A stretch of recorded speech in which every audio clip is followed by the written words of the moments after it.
మీ అందరికీ ప్రభు పేరట వందనాలు తెలియజేస్తున్నాం. నూతన సంవత్సరంలో ప్రవేశించి మన తారీఖు ఎంతమ్మా? 5వ తారీఖు వచ్చాం. ఈ సందేశం మొన్న చెప్పాల్సింది చెప్పలేకపోయాను. యెహెజ్కేలు గ్రంథం 36వ అధ్యాయం 26వ వచనంలో నూతన హృదయము మీకు ఇచ్చేదను, నూతన స్వభావము మీకు కలుగు చేసేదను, రాతి గుండె మీలో నుండి తీసివేసి మాంసపు గుండెను మీకు ఇచ్చేదను. దేవుడికి స్తోత్రం. ఇది మనకు దేవుడు వాగ్దానం చేస్తాడు. యాక్చువల్లీ ఈ వాక్యం ఇశ్రాయేలుకు వాగ్దానం చేశాడు, కానీ ఇదే మాటలు దేవుడు తన బిడ్డలతో ఎల్లప్పుడూ జ్ఞాపకం చేస్తూ ఉంటాడు. మనం కూడా చెప్పాలంటే ఇశ్రాయేలుతో సహవారసత్వం కలిగిన వాడమే. యేసును అంగీకరించడాన్ని బట్టి మనం కూడా ఇశ్రాయేలీలు అయిపోయాం. దేవుడికి స్తోత్రం. కాబట్టి ఈ మాట మనకు కూడా చెల్లుతుంది. దేవుడు ఏమంటాడమ్మా? నూతన హృదయం మీకు ఇస్తాను అంటే పాత హృదయం, పాత స్వభావం గల హృదయాన్ని దేవుడు తీసేస్తున్నాడు. నూతన హృదయం మీకు ఇస్తాను, నూతన స్వభావం మీకు కలుగు చేస్తాను, రాతి గుండె మీలో నుండి తీసివేసి మాంసపు గుండె, మెత్తని గుండెని మీకు ఇస్తాను. కొంతమంది కఠిన హృదయాలు కలిగి ఉంటారు, ఎంతకీ కరగరు. ఎదటి వాళ్ళ బాధను చూసి మెత్తబడరు, ఎదటి వారి కన్నీరు చూసి దయ చూపించరు. కొంతమంది కఠిన హృదయాలు చేసుకుని ఉంటారు. మన పొరుగువాడి ఇబ్బందిలో ఉన్నా, లేదా మన ప్రక్కవారి సమస్యలతో ఉన్నా పట్టి పట్టినట్టుగా పట్టించుకుంటే మన మీద పడతా అనుకున్నట్టుగా కొంతమంది అలాంటి ఉంటారు. కానీ ఇక్కడ దేవుడు ఏం కోరుతున్నాడు మనలోనంటే నూతన హృదయం దేవుడు మనకు వాగ్దానం చేస్తున్నాడు. పూర్వకాలం ప్రభువులోనికి రాకముందున్న హృదయం లాంటిది ఇప్పుడు మనలో ఉండకూడదు. నూతన హృదయం మీకు ఇస్తానని దేవుడు వాగ్దానం చేస్తున్నాడు.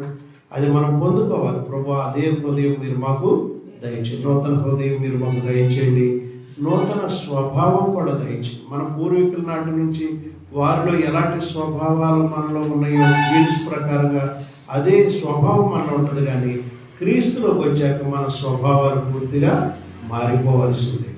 అది ఎవరిస్తారంటున్నారో దేవుడు మనకు వాగ్దానం చేశారు. హల్లెలూయా. రాతి గుండె మీలో నుండి తీసివేసి మాంసపు గుండె మీకు ఇచ్చేదను.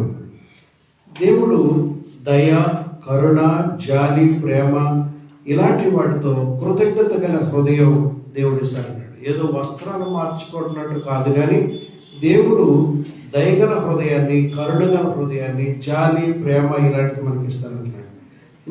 అంతకంటే సహించే గుణం లాంటిది కూడా దేవుడు ఉంది, అది మనకి ఇస్తాడు. యెహెజ్కేలు గ్రంథంలో 11వ అధ్యాయం 19వ వచనంలో ఇలా ఉందండి. యెహెజ్కేలు గ్రంథం 11:19లో వారు నా కట్టడలను, నా విధులను అనుసరించి గైకొనున్నట్లు నేను వారి శరీరములో నుండి రాతి గుండెను తీసివేసి మాంసపు గుండెనిచ్చి వారికి ఏక మనసు కలుగజేసి వారి యందు నూతనాత్మ పుట్టించును. దేవుడికి స్తోత్రం. ఇది కూడా దేవుడు ఇశ్రాయేలు పట్ల లేదా మన పట్ల దేవుడు చేసిన వాడు. దేవుడు ఏమంటే మనము దేవుని యొక్క కట్టడలను, విధులను అనుసరించి గైకొనున్నట్లుగా, కట్టడలు ఆయన యొక్క పద్ధతులు ఉన్నాయి, వాటిని అనుసరించి గైకొనేటువంటి విధంగా వారి శరీరాల్లో నుండి రాతి గుండెని తీసేసి అవి అనుసరించే హృదయాన్ని దేవుడు మనకి ఇస్తానని వాగ్దానం చేస్తాడు. హల్లెలూయా. ఆయన కనుక ఆ నూతన హృదయం స్వభావం కలుగు చేయకపోతే మనం ఆయన కట్టడలు అనుసరించి నడవలేము. గత కాలంలో ఎన్నోసార్లు దేవుడు కట్టడలు త్రోసివేసి బ్రతికాం, మన ఇష్టానుసారంగా బ్రతికాం. అది మనకు శాపం, నష్టం కలుగు చేసింది. ఏమండి, కొన్ని చెడు పాపాలు మనం గతంలో చేయడానికి గల కారణం ఏంటంటే ఆయన కట్టడలు పాటించలేకపోయాం. కానీ దేవుడు నూతన సంవత్సరం మనకు వాగ్దానం చేసింది ఏంటంటే వారు నా కట్టడలను, నా విధులను అనుసరించి గైకొన్నట్లు నేను వారి శరీరంలో నుండి రాతి గుండెను తీసివేసి ఏమిస్తాడు, వారికి మాంసం గుండెనిచ్చి వారికి ఏక మనసు కలుగు చేస్తాడు. కొంతమంది కుటుంబాల్లో ఏక మనసు ఉండదు. దేవునికి వారికి మధ్య సమాధాన స్థితి ఏక మనసు ఉండదు. కుటుంబంలో భార్య భర్తలకు మధ్య ఏక మనసు ఉండదు. పిల్లలకి తల్లిదండ్రుల మధ్య ఏక మనసు ఉండదు. సంఘంలో కొంతమందికి విరోధ భావాలుతుంటారు. ఇలాంటివన్నీ కూడా పాత స్వభావం తాలూకు మనలో ఉండిపోతుంది. కాబట్టి దేవుడు మనకి ఏమైనా వాగ్దానం చేస్తారంటే నేను రాతి గుడ్డను తీసి మీకు మంచి గుడ్డని, మెత్తని మాంసం గుడ్డని ఇచ్చి మీలో ఏక మనసు కలుగు చేస్తాను. వన్నెస్ స్పిరిట్, మనందరినీ కూడా కలిపేటువంటి హృదయం, తేడాలు, విభిన్నత్వాలు లేదా భిన్నమైన స్వభావాలు లేకుండా మనల్ని ఏం చేస్తారంటే ఏక మనసు కలుగు చేసి వారి ఏదో నూతన ఆత్మ పుట్టింతును. దేవుడికి స్తోత్రం. కాబట్టి అది మనకు అవసరం. మనలో నూతన ఆత్మ దేవుడు అనుగ్రహిస్తారని ఆయన వాగ్దానం చేశాడు. కాబట్టి అది నాకు కావాలని ప్రభువా నాకు అనుగ్రహించమని మనం దాని కొరకు అడగాలి. హల్లెలూయా. వారికి ఎంతో నూతన ఆత్మ పుట్టింతలని వాగ్దానం చేశాడు. మరి ఒక మనిషి రాతి గుండె అంటే వాడు ఉన్నాడు. వాడు పేరు మొదటి సమయాల గ్రంథం 26వ అధ్యాయంలో 37వ వచనంలో ఎవరు చెప్తున్నారు లాభాలని? సుశీలమ్మ. అవును, ఒక కర్మేలు అనేటువంటి ఒక ప్రాంతం ఉంది. చాలా సారవంతమైన భూములై అక్కడ నాబాల్ అనేటువంటి గొప్ప ధనవంతుడు యవనస్తుడు ఉన్నాడు. మరి అతనికి చాలా భూములు, ద్రాక్ష తోటలు, అంజూరపు తోటలు, ఒలివ తోటలు, గొర్రెలు, మేకలు, అన్ని ఎడ్లు, ఇవన్నీ కూడా విస్తారమైన ఆస్తులు సంపాదించాడు. అవి తన పితరుల నాటి నుంచి స్వాస్థ్యంగా రాలి లేకపోతే మరి అతను కూడా సంపాదించి మొత్తం మీద చాలా అపర సంపన్నుడు అనమాట. అయితే వాడు పిచ్చి త్రాగుబోతు, వాడుంటే త్రాగుబోతు. మరి ఒక అందమైనటువంటి గుణశీలత గల పిల్లని అతనికి భార్యగా ఇవ్వడం జరిగింది. ఎందుకు ఇచ్చి ఉంటారంటారు? మూడంత ఆస్తుంది, వెనకాల దొడ్లు ఉన్నాయి, సుఖంగా బ్రతుకుద్దిలని ఇచ్చి ఉంటారు. కానీ ఇడంత మూర్ఖుడు, పరమ పనికిమాలినోడు మరొకటి లేడు. భార్యను కూడా ప్రేమగా పలకరించడం తెలియదు, మన్నన చేసుకోవడం తెలియదు, ప్రేమగా ఉండడం తెలియదు, ఏమీ తెలియదు. ఒకటి పరమ మూర్ఖుడు అనమాట. ప్రతిదానికి మోటువాడు అతను. మరి చాలా మందలు ఉన్నప్పుడు ఆ మందల దగ్గర చాలా కాపుర్లు కూడా ఉన్నారు, మందలు ఉన్నాయి. ఆ టైంలో సౌలు దావీదును చంపాలని, అల్లుడైన దావీదును చంపాలని ప్రయత్నం చేస్తే అతడు దేశాలు పట్టుకుని అటు ఇటు తిరుగుతూ దేశంలో ఆయా దిక్కులు, పర్వతాల్లో, కొండల్లో, గుహల్లో, అడవుల్లో తిరిగేవాడు. అప్పుడు ఈ నాబాలు ఉన్న ప్రాంతానికి వచ్చి అక్కడ కర్మేలు ప్రాంతంలో ఉండేవాడు. సరే, ఇతనికి తెలుసు, నాబాలకు కూడా తెలుసు, పలానా వాళ్ళు 500 మంది 600 మంది తెలీదా వచ్చారని తెలుసు. వీళ్ళు ఏం చేసేవాడంటే వీళ్ళ కాపర్లతో మంచి చేసుకుని వాళ్ళ మందల చుట్టూ మాట్లాడుకుంటూ రాత్రులు వాళ్ళ మందల చుట్టూ కాపలా పడుకునేవాడు. మనం ఎక్కడ పడుకున్నా అయిపోతుంది. వీళ్ళకి మంచి చేసుకుంటే మన గుట్టు బయటికి చెప్పరు, సౌలు రాజులకు చెప్పరు, మన ప్రాణానికి రాకుండా ముందు వీళ్ళతో మంచి చేసుకుందని మీకు ఉపకారం ఉంటామని వీళ్ళ మందల చుట్టూ అక్కడొకడు పడుకుని వీళ్ళ మంద కాపలా కాస్తాయి. ఎరా, ఎప్పుడు మనం అందరం పోయి గొర్రెలు పోయినాయి, అయిపోయినాయి ఫిర్యాదులు చేసేవాడు. ఇప్పుడు అసలు పోవట్లేదంటరా. ఈ జంతువులు పట్టుపడడం, దొంగలు పట్టుపడడం కారణం ఏంటంటే ఆ సౌలు రాజు గారు అల్లుడు ఉన్నాడు కదండి, దావీదు ఆయనతో కూడా 500 మనుషులు వచ్చారండి. వాళ్ళు మన యొక్క మందల చుట్టూ పడుకుంటున్నారండి. అందువల్ల దొంగలు కానీ క్రూర మృగాలు కానీ మన జంతువులు ఎత్తుకుపోవట్లేదండి, అన్నీ బాగానే ఉంటాయి అన్నారు. ఒరేయ్, నాలంటి అదృష్టవంతుడికి అరిచేతిలో తేనె పట్టు పట్టదురా. చూసావా ఎంతటోడు వచ్చి మనకి కాపలా కాతున్నాడు? చూసావా, రాజుగారు అల్లుడు కాపలా కాతున్నాడు మన పశువుడికి. చూసావా, నేను ఎంత అదృష్టం. మూర్ఖుడు రాజుగారు అల్లుడితో సహా వచ్చి మనకి ఏం చేస్తున్నాడు? వాడి స్థితి ఏంటి? వాడు వచ్చి మన మందలు కాస్తున్నాడు.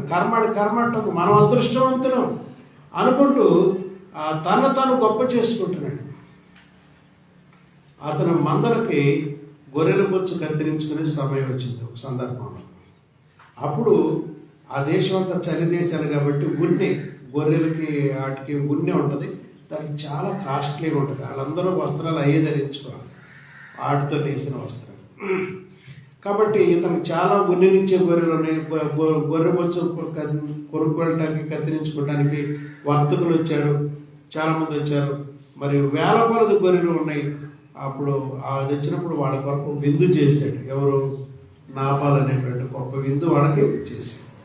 ఈ అడవుల్లో ఉన్నటువంటి దావీదుకి అతని ప్రజలకి వీళ్ళు వండిన బిర్యానీలు, పలావులు, సువాసన, మాంసాహార మసాలాలు సువాసన.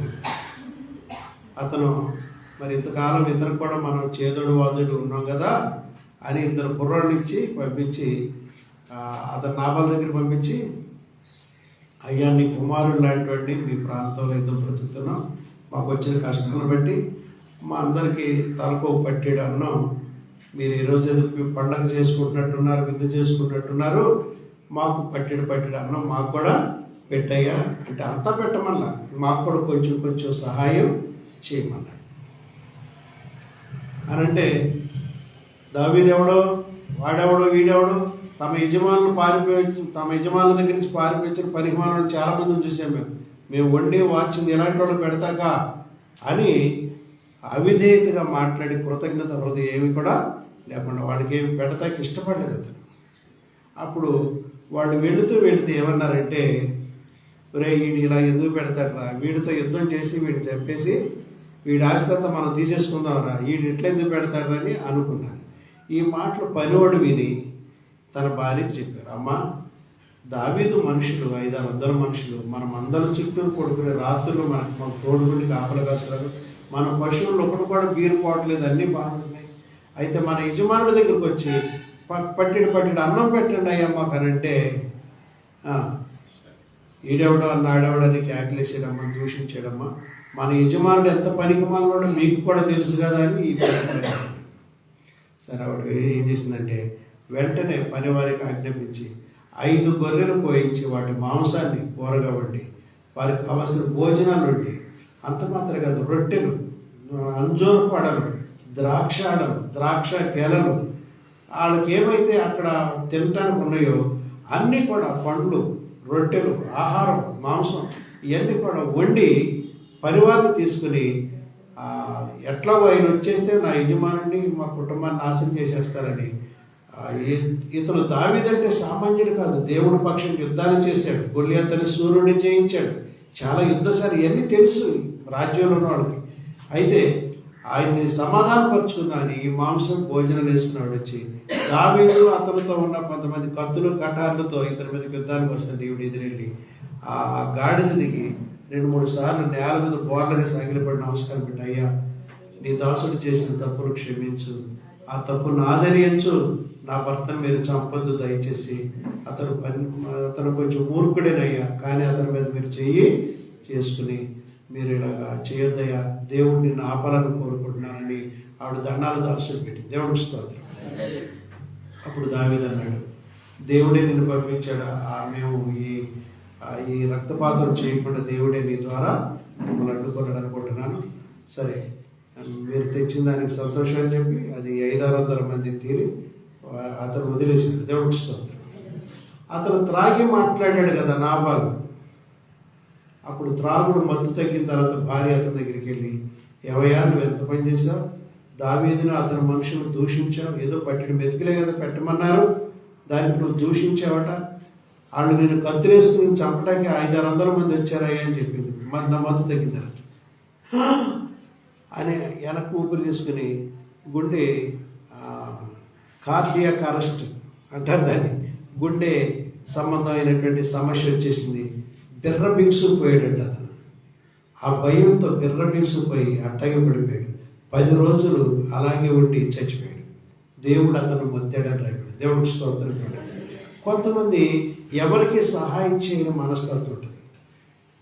అతనికి మాత్రం ఇతరుల సహకారం కావాలి, కానీ అతను ఎవరికి ఒక వెతుకు కూడా పెట్టు. ఒకవేళ అతనే పెట్టుంటే గుళ్ళ దగ్గర పెడతారు చూడండి, ఇంత గిన్నెలో పులిహార అంత పెట్టేవాడేమో, కానీ తన బిడ్డలు ఆశించినందుకు దేవుడు వాడికి సమృద్ధైన ఆహారమే పెట్టాడు. దేవుడికి స్తోత్రం. దావీదుకి 500 మందికి 600 మందికి ఆహారం అడవుల్లో దేవుడు ఎలా ఏర్పాటు చేశాడో మనకు తెలియదు, కానీ వాళ్ళు అన్ని విషయాల్లో దేవుడు వారికి భోజనం పెట్టేవాడు. కానీ ప్రియులైన దేవుని పెట్టారా, ఆ నాబాలు ఎలా చచ్చిపోయాడమ్మా, గుండె బిగుసుకుపోయి, శరీరం బిగుసుకుపోయి, భయంతో వణికిపోయి 10 రోజులు మంచం మీద ఉండి 11వ రోజు చనిపోయాడు. తర్వాత అతను 2 మనుషులను పంపి ఆ దిన కార్యక్రమం అయిన తర్వాత, మరి దావీదు నీకు ఇష్టమైతే దావీదు నేను పెళ్లి చేసుకుంటాను అంటున్నాడమ్మా, చేసుకుంటామంటే అంతకంటే ఏ భాగ్యం నాకే ఉందని ఆవిడ అతను భార్య కూడా అయింది. దేవుడికి స్తోత్రం. ఎందుకంటే మరి అతను చేసిన దుర్మార్గానికి అతను చనిపోయినట్టుగా, కఠిన హృదయుడు చనిపోయినట్టుగా రాయబడింది. రెండవది మనం చూసినట్లయితే బైబిల్ గ్రంథంలో దేవుని బిడ్డలమైన మనం నూతన హృదయాన్ని కలిగి ఉండటమే కాదు, కానీ రూపాంతర స్థితికి రావాలి. ఏమి రావాలమ్మా? రూపాంతరం అంటే మనలో గొప్ప మార్పు కనబడాలి. గొంగళ పురుగు సీతాకోక చిలుకగా మారినట్టుగా మన యొక్క స్వభావంలో మార్పు రావాలి. దేవుడి స్తోత్రం. రోమీలకు రాసిన పత్రిక 12:2 చూద్దాం. రోమ పత్రిక 12:2.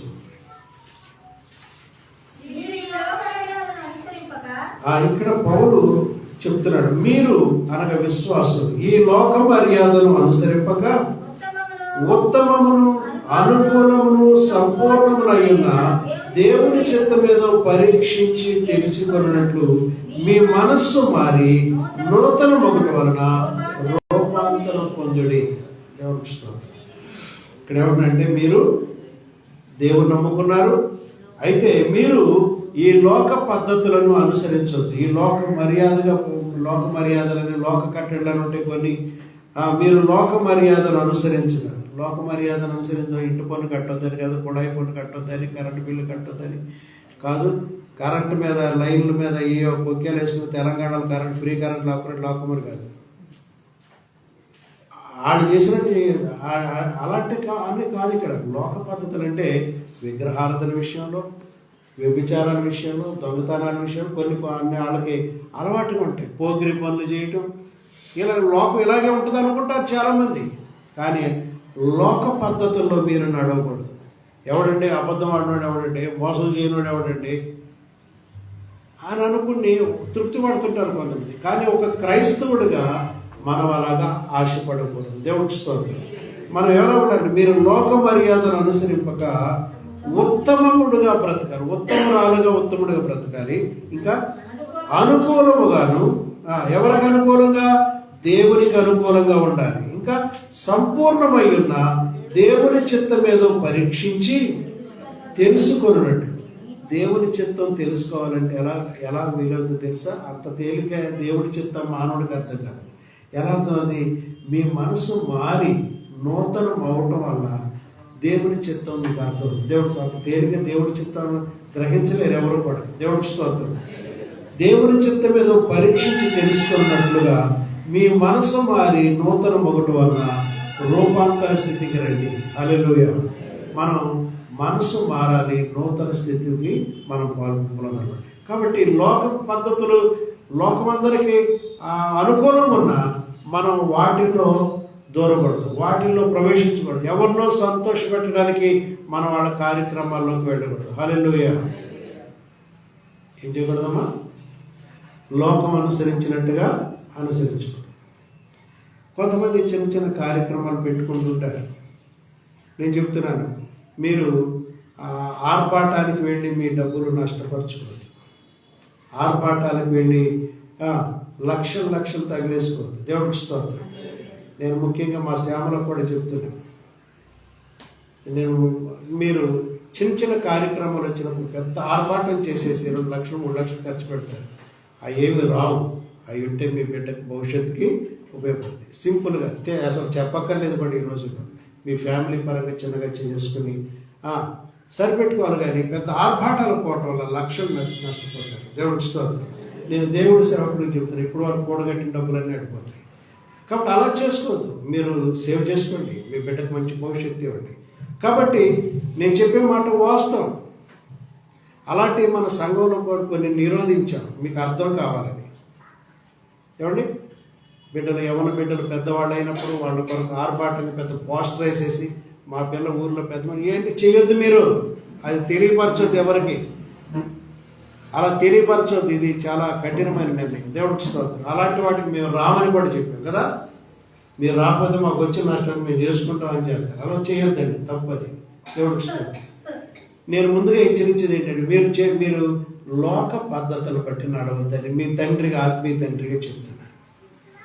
ఆత్మీయ తండ్రి నేను చెప్పినట్టు కూడా మాత్రమే కాదు, పైన దేవుడు కూడా మీకు చెప్తున్నాడు. దేవుడికి స్తోత్రం. మీరు వింటే నా మాట బాగుపడతారు.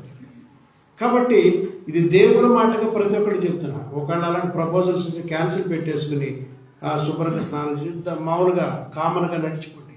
దేవుడు మీకు మేలు చేస్తాడు. నా మాట వింటే మీ అందరికి మేలు జరుగుతుంది. దేవుడికి స్తోత్రం కదా.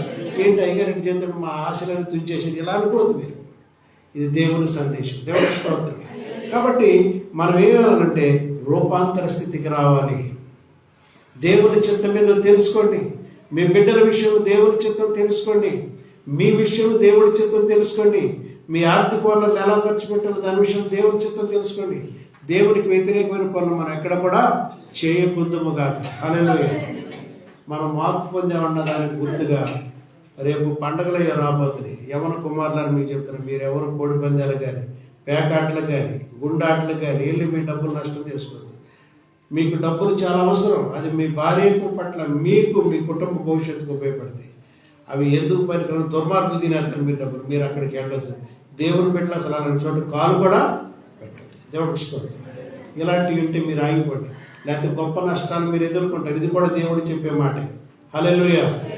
దేవుడు పక్షంగా చెబుతారంటే దేవుడు మీకు హెచ్చరించిన మాటే. దీన్ని మీరు ఎవడని వెళ్తే నిజంగా శిక్ష పొందుతారు, తర్వాత వచ్చి సాక్షి చెప్తారు. కాబట్టి అలాంటి చోటకి మీరు వెళ్ళొద్దు. తెలంగాణ ప్రాంతాలంట ఏ కార్యక్రమం పెట్టుకున్నా తాగుడు పెట్టాల్సిందేనంట. దాన్ని ఏంటో దావత్ ఏదంటారంటమ్మా, ఏంటి దానికి ఒక మాట అంటే కామన్గా సారాలు పోయాలి, బ్రాందీలు పోయాలని తాగిన. మరి ఇక్కడ ఏమని చెప్తున్నాడు దేవుడు, మీరు ఈ లోక పద్ధతులు మీరు అక్కడ ట్రెడిషన్ ఇక్కడ తీసుకొచ్చి ఆడకలాగమని చేయొద్దు. అది కూడా తప్పాడు చేసేది. ఫ్యామిలీ కూడా ఆడమ్మగా తాగేస్తారంటే అక్కడ ఏంటి వాళ్ళకి లోక మర్యాద. వాటిలో క్రైస్తవుడు పాల్గొనకూడదు. క్రైస్తవులు వాళ్ళకి వేరుగా జీవించాలి. మనం కూడా ప్రత్యేకించబడిన వారమై ఉండాలి దేవుని కొరకు. మనం ఏది చేయాలో ఏది చేయకూడదో తెలుసుకుని ఉండాలి. దేవుడికి స్తోత్రం కలుగు.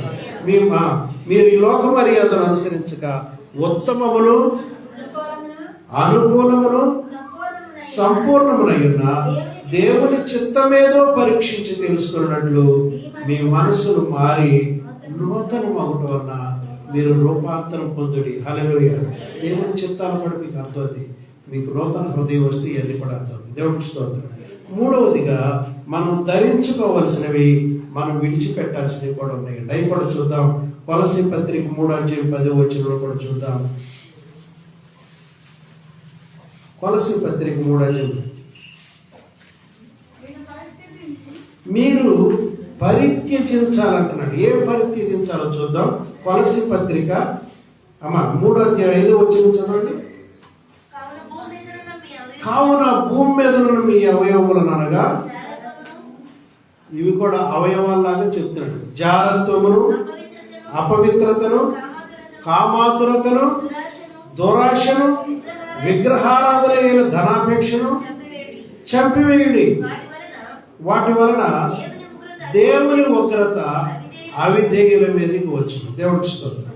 ఇక్కడ ఏం చెప్తారంటే ప్రభు, మనం పరిత్యజించాలంటే కొన్నిటిని విడిచిపెట్టేయాలి, దూరం చేసుకోవాలి. వాటిలో ఏంటంటే జారత్వం అనే పాపం తగింది. అపవిత్రత, నీ చూపుల్లో కానీ నీ మాటల్లో కానీ అపవిత్రత ఉండకూడదండి. కామాతురత, కామపు కోరికలతో రగిలిపోయి ఇతరుల మీద ఆ నష్టాన్ని చూపించేట్టు ఉండకూడదు. దురాశ, నీకు కానీ పరస్త్రీలను మనం ఆశించకూడదు. దురాశ అంటే నీకు భార్యని ఇచ్చాడు దేవుడు, దానిలో సంతోషం. పరస్త్రీ వ్యామోహంకి వెళ్ళకూడదు. దురాశ పడకూడదు. ఇతరుల ఆస్తి కొరకు కానీ ఇతరుల బిడ్డల కొరకు కానీ ఆశపడకూడదు. దేవుడికి స్తోత్రం. దురాశను వదిలిపెట్టాలి. విగ్రహారాధన అయ్యున్న ధనాపేక్ష. ధనాపేక్ష అంటే మీరు ధనాపేక్ష డబ్బుల మీద కోరిక ఇవ్వలేదు అనుకుంటారు. అది విగ్రహారాధన. డబ్బు అవసరమే, ఉండాలి, పర్లేదు. కానీ దాని గురించినటువంటి పెద్ద ఆశ పెట్టుకుని సంపాదించేయాలి. ఏ విధంగా ఈ సంపాదించాలనే దానిలో చెడు అభిప్రాయాలు, ఏదో విధంగా సంపాదించాలనుకుంటారు. ఏదో విధంగా సంపాదించడం న్యాయయుక్తం కదా. అన్యాయంగా సంపాదించే మార్గం ఎంచుకుంటారు మీరు. ఎప్పుడు అన్యాయ మార్గానికి మనం వెళ్ళకూడదు. దేవుడికి స్తోత్రం. న్యాయ మార్గమే నీకు దీవెన అవుతుంది. దేవుడికి స్తోత్రం. ఇక్కడ ఏమనుందంటే విగ్రహారాధన అయిన ధనాపేక్ష. ఏమవుతుందంటే విగ్రహారాధన ఎలా అవుతుందంటే, నీకు డబ్బులంటే ఎక్కువ కోరుకుంది అనుకోండి, ఇవాళ గుడికి వెళ్తే మనకేమవుతుంది, మనమే ఇవ్వాలి అక్కడ కనుక. బయటకు వెళ్తే 1000 రూపాయలు వస్తాయని కోరుకుంటే అసలు దేవుడి మీద ఉన్న ప్రేమ కూడా పోతుంది. దేవుడిని ఆరాధించాలి, నీకు దేహానికి విశ్రాంతి దొరుకుతుంది. నువ్వు దేవునికి అలా దూరం అయిపోతావు. విగ్రహారాధన అనమాట. ధనాపేక్ష అంటే ఏంటమ్మా, విగ్రహారాధన ధనాపేక్షను చంపివేయండి. 8వ వచనం. ఇప్పుడైతే మీరు కోపమును, ఆగ్రహమును, దుష్టత్వమును, దూషణ, మీ నోట బూతులు అని వీటన్నిటినీ విసర్జించండి. చాలా మామూలు. దేవుడు అంటున్నాడు ప్రజెంట్లో, దేవుడు ఇప్పుడైతే మీరు కోపం మానండి. కోపం పడకుండా ఏ కుటుంబాలు ఉండదు, కానీ ఆ కోపం సాయంత్రం లోపల చల్లారిపోవాలి. క్షమాపణలు కూడా అడగాలి. తండ్రి కోపడకుండా ఉండడు, భార్యలో కోపం రాకుండా, కొన్ని సమస్యలలో కోపాలు కలిగించే పనులు కుటుంబాల్లో కలుగుతాయి. కానీ ఎవరిది తప్పు అయిపోతే వాళ్ళు ఏం చేయాలంటే సాయంత్రం అయ్యే లోపల, సూర్యుడు గర్భంలోకి వెళ్ళిపోయే లోపల సమాధానం, భార్యని సారీ అని చెప్పండి. దేవుడికి స్తోత్రం. నీ తప్పు అయితే నువ్వు తప్పనిసరి సారీ, ఆవిడ తప్పు అయితే ఆవిడ కూడా పిల్లిలాగా వచ్చి సారీ అండి అంటే సరిపోతుంది. దేవుడికి స్తోత్రం. మొత్తానికి ఏమవ్వాలి? క్షమాపణ రావాలి. లేకపోతే దేవుడు తప్పుల గ్రంథంలో రాసి దానికి శిక్ష పంపిస్తాడు. దేవుడికి స్తోత్రం. మీరు ఈగోలు పెట్టుకుని సమాధానం పడకపోతే సైతాన్ని మధ్యలో చూరి మీ కుటుంబాన్ని విడాకుల దాకా తీసుకొస్తాడు. ఈ చిన్న చిన్న కోపాలు పెద్ద పెద్ద కోపాలుగా మారిపోతాయి. కాబట్టి క్షమాపణ పొందండి. యేసు ప్రభు మీ పాపాలు క్షమించినట్టుగా నీవు నీ కుటుంబ సభ్యుల పాపాలు క్షమించండి. అలాగే పెట్టు కూర్చుంటే దేవుడు నిన్ను తీర్పులోకి తీసుకొస్తాడు. నేను నిన్ను క్షమించలేదా, నువ్వెందుకు క్షమించాలని దేవుడు అడుగుతాడు. దేవుడు స్తోత్రం. క్షమించిన తర్వాత మన కుటుంబం మనోహరంగా పరలోకంలా ఉంటుంది. క్షమించకపోతే రోజు ఆ మొక్కలు చూసినప్పుడు విరోధ భావాలతో ఒకడొకడు ద్వేషించుకుంటూ, ఉమ్మరుచుకుంటూ, మరి అసహించుకుంటూ ఇలా ఉండడం కంటే మనం క్షమించుకుని మన జీవితాలు మనం మార్చుకోవాలి. దేవుడు స్తోత్రం. క్షమాపణ హృదయకరుడు. ఇక్కడ ఏం చెప్తానంటే ఇప్పుడైతే మీరు కోపం మానండి, ఆగ్రహం, ఏమండి, మిక్కిలి కోపం, దుష్టత్వం, దూషణ, ఇతరులు నాబాలు దూషించినట్టుగా ద్వేషించినట్టుగా దూషణ మాటలు మాని మీ నోట బూతులు అని వీటన్నిటిని మీరు విసర్జించారు. ఈ నూతన సంవత్సరంలో మీ నోట ఎవరి నోట బూతులు రాకుండా కాపాడుకోండి, దూషణ రాకుండా కాపాడుకోండి. మనం దుష్టుడులాగా ఉండకూడదు, ఆగ్రహాలు ఉండకూడదు, కోపాన్ని కూడా మీరు పూర్తిగా వీటన్నిటిని మీరు చంపివేయవచ్చు. 9వ వచనం చూడండి. ఒకరితోనొకడు అబద్ధమాడుకుడి, ఏలయనగా మన ప్రాచీన స్వభావము దాని క్రియలతో కూడా మీరు పరిత్యజించండి, విడిచిపెట్టేసి జ్ఞానము కలుగు నిమిత్తము దాన్ని సృష్టించిన వారి పోలిక చొప్పున నవీన స్వభావమును ధరించుకుని. దేవుడు ఇది మనం ధరించుకోవాలి. ఒకరితోనొకడు అబద్ధం ఆడద్దు. అబద్ధానికి అసలు పుట్టుక జనకుడు ఎవరంటే సైతాన్. అబద్ధాలకు జనకుడు ఎవరమ్మా? నిజం అనే దానికి దేవుడు, దానికి దేవుడు మన ప్రభు. అబద్ధం అనే దానికి సృష్టికర్త సైతాన్. కాబట్టి మీరు దేన్ని చేయకూడదు? అబద్ధాలంటే సైతాన్ని ఫాలో అయినట్టు, సత్యంలో నడిస్తే దేవుళ్ళు ఉన్నట్టు. దేవుడు స్తోత్రం కలుగుతుంది. కాబట్టి మీరు వీటన్నిటిని విసర్జించండి లేదా పరిత్యజించమని దేవుడు చెప్తున్నాడు. కాబట్టి మనం విడిచిపెట్టాలి. తర్వాత ఎఫెసీ పత్రిక 4:23-25 వచనాల్లో మనం ధరించుకోవాల్సింది చెబుతున్నాడు. మీ చిత్తవృత్తి యందు నూతన పరచబడిన వారై నీతియు యథార్థమైన భక్తియు గలవారై దేవుని పోలికగా సృష్టించబడిన నవీన స్వభావమును ధరించుకోవాలి. హల్లెలూయా.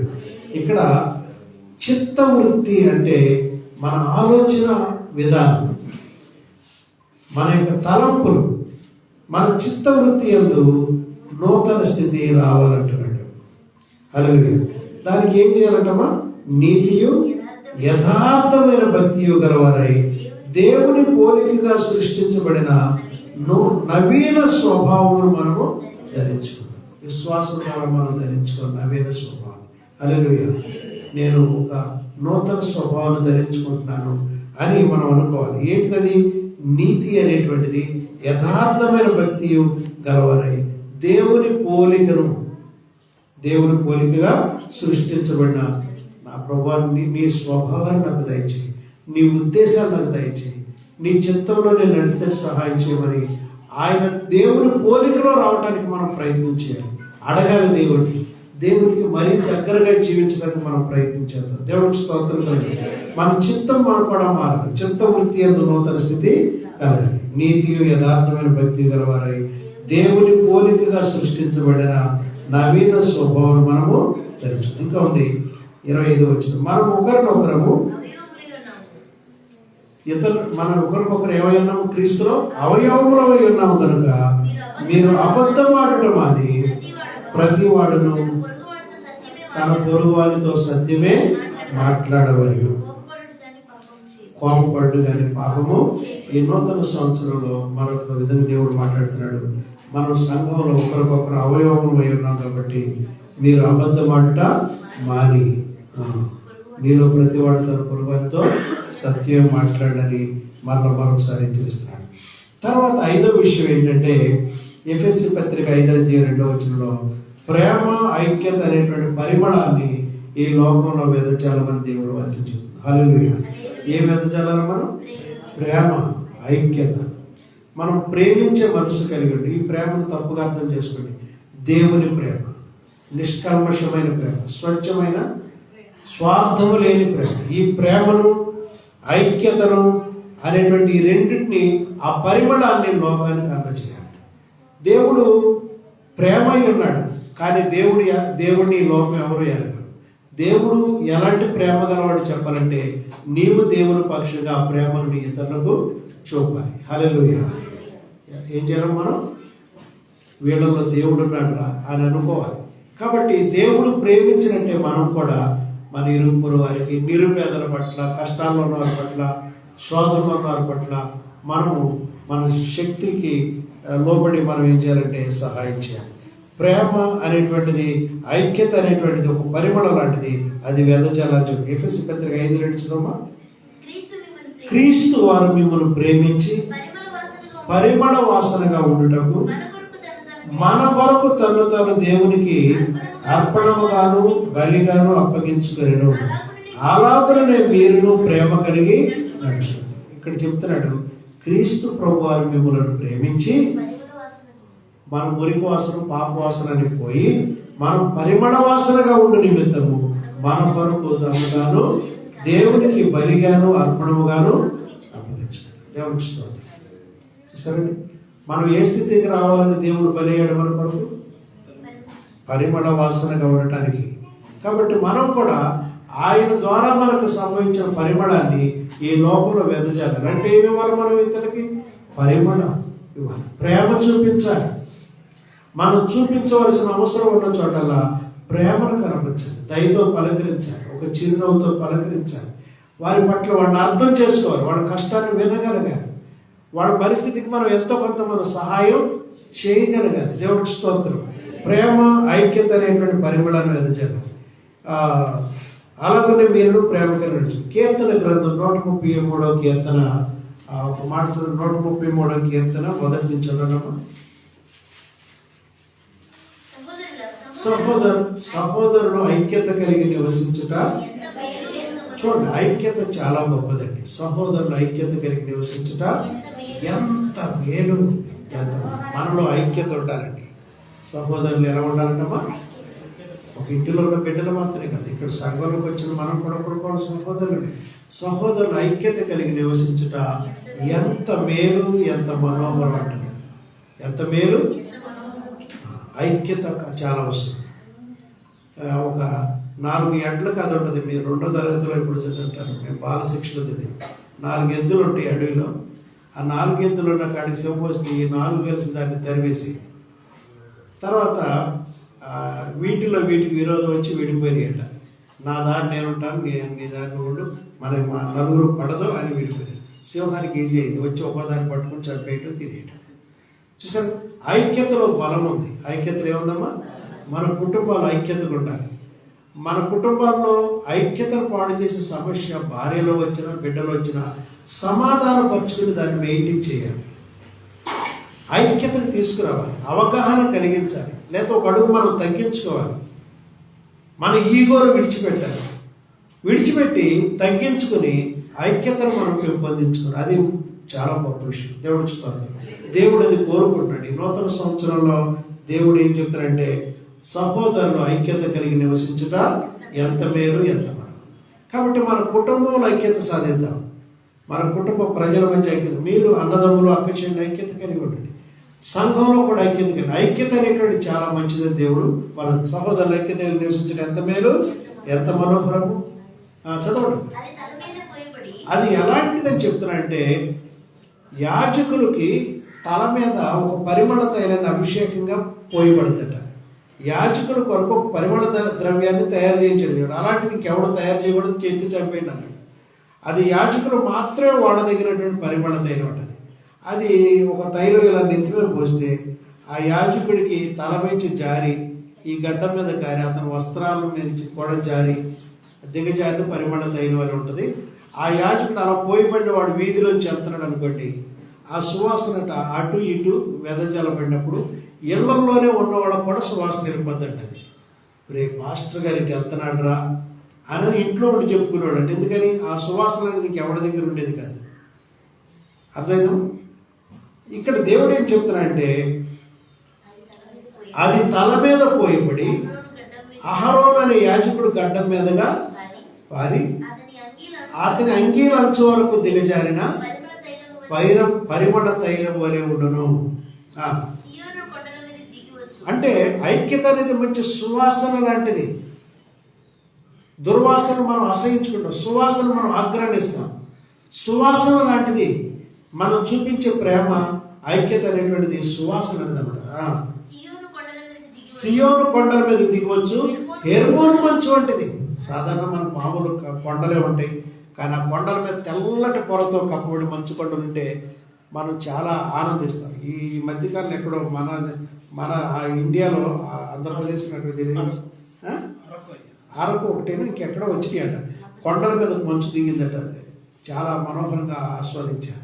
మన ప్రాంతంలో సాధారణంగా కొన్ని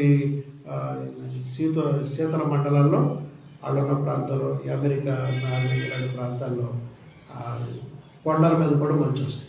అవి చూడటానికి ఎంతో మనోహరం ఉంటాయి. మనం టీవీలో చూడాల్సింది కానీ మనం అక్కడికి వెళ్ళలేము. కాబట్టి ప్రియమైన దేవుని బిడ్డలారా, అలాంటి మనోహరంగా ఉంటాయట. ఏంటిది? ప్రేమ, ఐక్యత అనేటువంటివి. సియోను కొండ మీద దిగవచ్చు, ఎరుమను మంచు వలె. కొన్ని చెట్లకు కూడా మంచు పట్టి ఉంటాయి, జడలుగా మంచు పట్టి వేయాలంటే అలాగనమాట. ఆశీర్వాదములు శాశ్వత జీవములు అచ్చట ఉండవాలని యెహోవా సెలవిస్తాడు. ఎక్కడ ఉండాలి ఆశీర్వాదం, శాశ్వత జీవం? ఎక్కడైతే ప్రేమ, ఎక్కడైతే ఐక్యత ఉంటుందో అక్కడ ఆశీర్వాదం స్టార్ట్ అవుతుందట. దేవుడికి స్తోత్రం. ఆశీర్వాదానికి వ్యతిరేక పదం చెప్పండి, శాపం. ఎక్కడైతే ఐక్యత, ప్రేమ ఉండవో అక్కడ శాపం రాజ్యం వెళ్తుంటుంది. నీ దగ్గర ప్రేమ, ఐక్యత అనేవి నీ దగ్గర ఉంటే అక్కడ ఆశీర్వాదం స్టార్ట్ అవుతుంది. అంతేకాదు శాశ్వత జీవం, నిత్య జీవం, ఇటర్నల్ లైఫ్ కూడా అక్కడ స్టార్ట్ అవుతుంది. దేవుడికి స్తోత్రం. కాబట్టి ఐక్యత అనేటువంటిది చాలా మంచిదని చెబుతున్నాడు దేవుడు. ఐక్యత అనేది చాలా మంచిదని చెబుతున్నాడు. కాబట్టి ఈ ఉదయకాల ఆరాధనలో క్రైస్తవులుగా, విశ్వాసులుగా మనం ప్రేమ, ఐక్యత అనేటువంటి పరిమళాన్ని, క్రీస్తు మిమ్మల్ని ప్రేమించి పరిమళ వాసనగా ఉండటకు మన కొరకు తాను బలిగాను, అర్పణగాను అప్పగించుకున్నాడు. కాబట్టి మనం కూడా కొంతమంది కొరకు మనం ఖర్చు అవ్వాలి. మన సమయము, మన ధనము, కొన్ని మనకున్న ఈవులు ఇతరుల కొరకు ఖర్చు పెట్టాలి. మనం ఖర్చు అవ్వాల్సిన పని. తర్వాత 6వ విషయం ఏంటంటే మీ సమయమును సద్వినియోగం చేసుకోండి. నూతన సంవత్సరంలో మన సమయాన్ని కూడా సద్వినియోగం చేయండి. ఎఫెసీయులకు రాసిన పత్రిక 5వ అధ్యాయం 15వ వచనం చదువుతుంది. ఎఫెసీయులకు రాసిన పత్రిక, దినములు చెడ్డవి కనుక మీరు సమయమును పోనీయక సద్వినియోగం చేసుకొనుచు అజ్ఞానుల వలె కాక జ్ఞానుల వలె నడుచుకున్నట్లు మీరు జాగ్రత్తగా చూసుకోండి. దేవుడికి స్తోత్రం. ఏమంటున్నామా? దినములు చెడ్డవి అంటే ఇక్కడ అండర్స్టాండింగ్ తప్పదు. దినాలు చెడ్డవా, మనుషులు చెడ్డవా అని ప్రశ్న వస్తుంది. మనుషులు చెడ్డవారు ఉన్న దినాలు ఉన్నా అని అర్థం అనమాట. దాని అసలు అర్థం ఏంటంటే చెడ్డ ప్రబలిపోయినటువంటి మనుషులు ఉన్న దినాల్లో మనం కూడా దినములు చెడ్డవంటే అది కాబట్టి ఏం చేయాలి మనం? సమయము పోనివ్వక దాన్ని వినియోగించుకుందాం. వృధాగా పోనివ్వద్దు. పోయిన సమయం వల్ల రాదు. నువ్వు సంపాదించుకోవాల్సిన సమయం ఇదే, కష్టపడాల్సిన సమయం ఇదే, వాక్యం చదవాల్సిన సమయం ఇదే, ప్రార్థన చేయవలసిన సమయం ఇదే, భక్తిగా జీవించాల్సిన సమయం ఇదే. దేవుడికి స్తోత్రం. కాబట్టి మనం ఎలా ఉండాలంటే సమయమును సద్వినియోగం చేసుకోండి. దినములు చెడ్డవి కనుక మీరు సమయమును పోనివ్వక సద్వినియోగం చేసుకోండి. మంచి వినియోగించుకోండి. మంచి కొరకు వాడిన సమయాన్ని సద్వినియోగం చేసుకోవచ్చు. అజ్ఞానుల వలె కాక జ్ఞానుల వలె నడుచుకున్నట్లు అమ్మా జాగ్రత్త. సమయం పోతే మన తర్వాత చూసుకుందాంలే అనుకుంటాడు ఒక్కొక్కడు. ఏంటి చూసేది? యవనంలో సంపాదించలేదు, తర్వాత ఏం సంపాదించిన 4 వయసు వెళ్ళిన తర్వాత నువ్వు ఏం చేయగలవు? ఏం పాటు పడగలవు కదా? యవనస్తులు మీరు వ్యర్థమైన వాటికి మీ ధనం ఖర్చు పెట్టుకోవద్దు. అనవసరమైన వాటికి మీరు వ్యర్థం చేయొద్దు. కాబట్టి మీరు యవన వయసులో ఉండగానే మీరు దురలవాట్లకు అభ్యాసానికి వెళ్ళొద్దు. త్రాగుడు, పేకాట, జోదాలు, బెట్టింగులు ఇలాంటివి మిమ్మల్ని నాశనం చేసేస్తాయండి. అలాంటి వాటి జోలికి మనం ఎంత మాత్రం కూడా ఆకర్షించబడదు. మీకు సెల్ ఫోన్లో పడి చెప్తూ ఉంటాడు, అలాంటి వాటిని మీరు ఫాలో అవుతారు. అలాంటి వాటి జోలికి అస్సలు మీరు వెళ్ళొద్దు. లోన్లు ఇస్తాం మీరు అంటారు. అలాంటి ఇంకా చాలా చిక్కులు పెడతాయి అంటారు. చెప్తాను అలాంటి వాటి జోలికి ఈజీ మనీ కొరకు మనం దాని కొరకు మనం ప్రయత్నం కూడా చేయొద్దు. దేవుడికి స్తోత్రం. కాబట్టి ప్రియమైన దేవుని బిడ్డలారా, ఇక్కడ మనం ఏం చేయాలంటే మన సమయం సద్వినియోగం చేసుకోవాలి. ఏం చేయాలమ్మా? దినములు చెడ్డవి కనుక సమయమును పోనివ్వక సద్వినియోగం చేసుకోవచ్చు. అజ్ఞానులు దాన్ని పట్టించుకోరు. అజ్ఞానులే కాదు. ఆ తర్వాత చూసుకుందానే, అప్పుడు వచ్చి చూసుకున్నాను. ఏంటి అప్పుడు చూసేది? కావాలంటే ఒక 50,000 కావాలంటే దొరకవు. అప్పుడు నీకు 1,00,000 కావాలంటే దొరకవు. అప్పుడు నీకు ఎవడో సహాయం చేయడు. నీవు సమయం ఉన్నప్పుడే నువ్వు దాన్ని సద్వినియోగం చేసుకుని నీ కుటుంబాన్ని మంచి బాటలో నడిచేటట్టు మనం నడిపించుకోవాలి. సద్వినియోగం దైవిక విషయాలు, బైబిల్ చదువుకోవటం, ప్రార్థన చేసుకోవటం, కృతజ్ఞత కలిగి ఉండటం, దైవ మందిరానికి వెళ్ళటం, ఖాళీగా ఉన్నప్పుడు కూడా దైవ గ్రంథం ముందే చదవటం, మోకరించుకోవడం, ఇవన్నీ మనకు మంచి. సమయం పోనివ్వకూడదండి. వ్యర్థంగా పోకుండా మనం చూసుకోవాలి. తర్వాత చివరి విషయం ఏంటంటే మనం దేవుని పోలి నడుచుకోవాలి. ఎఫెసీ పత్రిక 5:10 ఉంది. కావున మీరు ప్రియులైన పిల్లల వలె దేవుని పోలి నడుచుకోవాలి. ఎవరో ఒక పెద్దయ్య గారిని పోలని కాదు, చిన్నయ్య గారని కాదు. మనం పెద్దయ్య గారు తప్పు చేసినా చేయొచ్చు, కానీ దేవుడు తప్పు లేదు ఆయనలో. కాబట్టి మనం ఎవరిని మాదిరిగా పెట్టుకోవాలంటే మన దేవుడినే మనం మాదిరిగా పెట్టుకోవాలి. అక్కడ రాయబడింది, కావున మీరు ప్రియులైన పిల్లల వలె దేవుని పోలి నడుచుకోండి. క్రీస్తు మిమ్మల్ని ప్రేమించి పరిమళ వాసన ఉన్నట్లు మన కొరకు ఆయన తాను దేవునికి బలిగా నడపడగాను మనం ప్రియులైన పిల్లల వల్ల ఎవరిని పోలి నడుచుకోవాలమా? దేవుని పోలికలో నడుచుకోవడానికి ఇష్టపడాలి. దినదినం ఆ పోలికను సంపాదించుకునే ప్రయత్నిద్దాం. మన చూపు, మన నోటి మాట, మన హృదయ స్థితి, మనం నడిచే తీరంతటి కూడా మనం ఎవరితో మ్యాచ్ అయ్యేటట్టు చూసుకోవాలి? దేవుడితో మ్యాచ్ అయ్యేటట్టు చూసుకోవాలి. క్రీస్తు ప్రభు ఈ లోకం 33 సంవత్సరాలు జీవించాడు. ఆయన మానవుడిగా. ఆయన ప్రవర్తనలో ఎలాంటి లోపం కనుగొనబడలేదు. దేవుడికి స్తోత్రం. మనం కూడా క్రీస్తు పోలికలోకి ఎదగడానికి మనం ప్రయత్నం చేద్దాం. దయచేసి కళ్ళు మూసుకొని ప్రార్థన చేద్దాం. ఈ నూతన సంవత్సరంలో దేవుడు మనకు ఒక వాగ్దానం చేశాడు. నూతన హృదయం మీకు ఇస్తాను, నూతన స్వభావం మీకు కలుగు చేస్తాను, రాతి గుండె మీలోంచి తీసివేసి మాంసపు గుండెని మీకు ఇస్తాను, దయా, కరుణ, జాలి, ప్రేమ, కృతజ్ఞత కలిగినటువంటి మీకు ఇస్తానంటాడు. నా కట్టడలు, నా విధులు అనుసరించి కైకొన్నట్లు నేను వారి శరీరంలో నుండి రాతి గుండె తీసివేసి మాంసపు గుండెనిచ్చి వారికి ఏక మనసు కలుగు చేసి వారి యందు నూతన ఆత్మ పుట్టింతును అంటున్నాడు. కాబట్టి ఇది మనం అందుకుందామా? ప్రభువా, నాకు మెత్తన హృదయం దయచే, నూతన హృదయం దయచే, నూతన స్వభావం దయచే, రాతి గుండె లాంటి మాలోంచి తీసివేయి ప్రభువా, మాకు ఏక మనసు కలుగు చేయి తండ్రి, నూతన ఆత్మ నాలో పుట్టించు ప్రభు అని మనం దేవుడిని ప్రాధేయపడదాం. అంతమంది రూపాంతర స్థితి మనం పొందుదామండి. మీరు ఈ లోక మర్యాదను అనుసరించక ఉత్తమమును, అనుకూలమును, సంపూర్ణమున దేవుని చిత్తం మీద పరీక్ష తెలుసుకున్నట్లు మీ మనసు మారి నూతన మొగటి వలన రూపాంతరము పొందడం చెప్పబడుతుంది. కాబట్టి మనం ఇవన్నీ కూడా మనం పొందుకుందాం.